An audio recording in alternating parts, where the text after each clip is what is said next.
Los trucos que vendieron a Colombia aviones Gripen por valor de $2.000 millones. Es el valor, ¿no es cierto?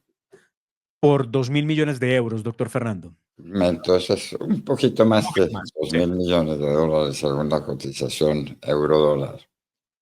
Están diciendo que le van a regalar a Colombia unas cosas. ¿Cuánto valen esas cosas? Plata en mano. A ver, ¿en qué consiste el regalo que le hace el fabricante de Gripen a Colombia?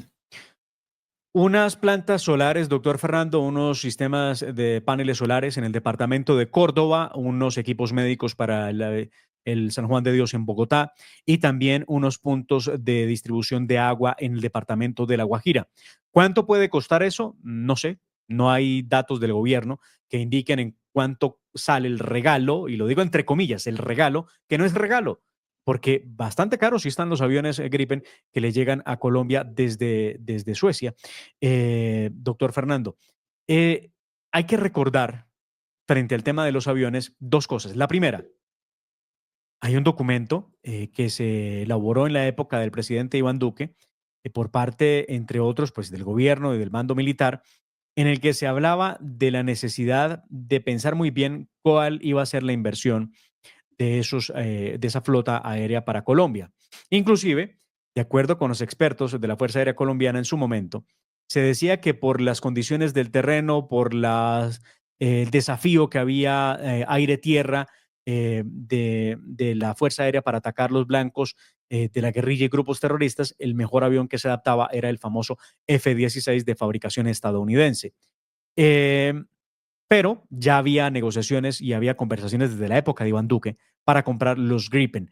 Recuerde que inclusive estaban los Rafale francés, estaban los Gripen suecos y estaban los F-16 estadounidenses. Y pues terminó decantándose todo con los Gripen. Pero también habrá que decir que en su momento Estados Unidos había hecho un ofrecimiento a Colombia para donar unos aviones F-16 a Colombia y que después de esa donación se tenía en contraprestación para poder seguir el negocio que Colombia tenía que comprar unos F-16 a los Estados Unidos, pero se hablaba de una donación de aviones F-16 de segunda mano para ponerlos a funcionar de manera inmediata en Colombia. No fue aceptado el negocio, tampoco lo fue aceptado por el gobierno de Gustavo Petro, porque a Gustavo Petro le hicieron ese ofrecimiento y tampoco lo recibió. Pues, doctor Fernando, bien valen unos aviones gratis donados por los Estados Unidos de segunda, por supuesto operativos, que es lo importante, que la compra que va a hacer ahora mismo el gobierno de Gustavo Petro por 2.000 millones de euros.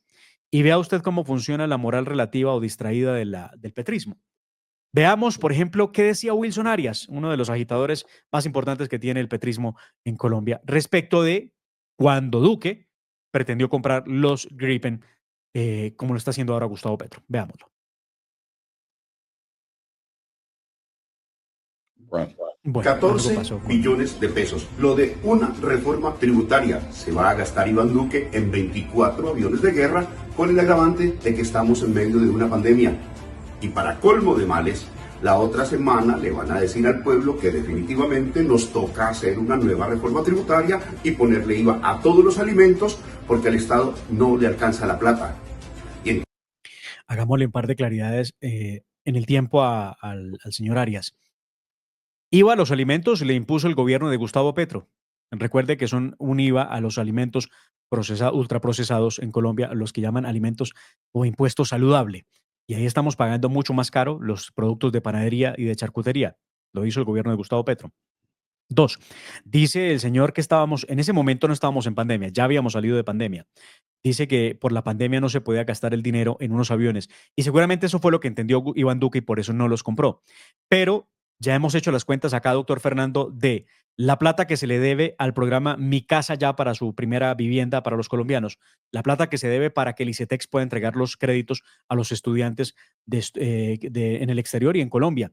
Sí, hemos hablado también de la plata que deben a las gestoras farmacéuticas, a las EPS, a los subsidios estratos 1, 2 y 3 para la energía eléctrica y el gas natural. ¿Será que no estamos en dificultades económicas hoy y que es diferente el panorama? Pues muy bien, veamos otros comentarios. Por ejemplo, Gustavo Bolívar, crítico de Iván Duque, por supuesto. decía que cuánto iba a ser la comisión que iban a pagar por la compra de los 14 billones de pesos en los Gripen. Él decía, el 10% era 1.4 billones, el 5% 700.000 millones. Pensaba en voz alta Gustavo Bolívar. Veamos otros, por ejemplo, como uno de los congresistas del Pacto Histórico que se refería, doctor Fernando, a que esa plata se podía gastar en educación. Veamos estos trinos que quedan para la memoria. El señor Heráclito Landines decía, debemos invertir más en la educación y menos en aviones de guerra, fusiles y balas. También decía lo siguiente, queremos comprar aviones F-16, las universidades públicas cayéndose. Ahí los tenemos, Quique, en pantalla, por favor. También estaba María José Pizarro. Decía, pensar en invertir millones de dólares de los impuestos de los colombianos en aviones de guerra resulta equivocado. Ese dinero debe ser utilizado en la atención integral social derivada de la pandemia, por ejemplo, en la renta básica ya, en la compra de vacunas y subsidios para las MIPYME. Bueno, muy bien.